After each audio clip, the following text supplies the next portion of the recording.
என்னப்பா பிரியாணிங்க பிரியாணிங்க? டேய் முகமது கிட்ட சொல்லிட்டேன் உட்கார்ற. டேய் 1 மணிக்கு எடுத்துன்னு வரேன்னு சொல்லிட்டான்.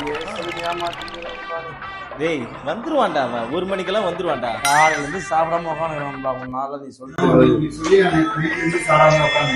1 மணிக்கு கன்ஃபார்ம். புரியுதா? விடு.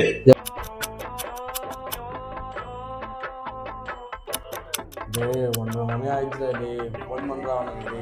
டேய் வந்துருவான்டா அவன், வந்துருவான். வந்துருவான். பேத்துக்கிட்டான்டா. ஐயோ சாமி அல்லா.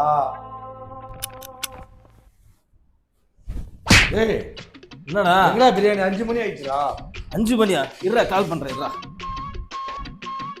The subscriber is currently switched என்னடா off. சுவிட்ச் ஆஃப் வருது? என்னடா பண்ணிட்டு? டேய் டேய் உனக்கு யாரா பிரியாணி கேட்டானாடா? வெளியே போய் பாத்துக்கலாம், நான் வாங்கி தரேன். யாரா காசு செலவு பண்ணது? நான் தரேன்டா. அவனை சரி எழுப்பி ரைட் விடு. இது சொல்லிட்டியா விடு. தம்பி டேய் ஏஞ்சடா போலாம். டேய் டேய் பிரவீன் என்னடா மூச்சு பேச்சே இல்லடா. டேய் பாத்துமா ஒரு பிரியாணி யாரா அப்படி சாவச்சிட்டடா டேய்.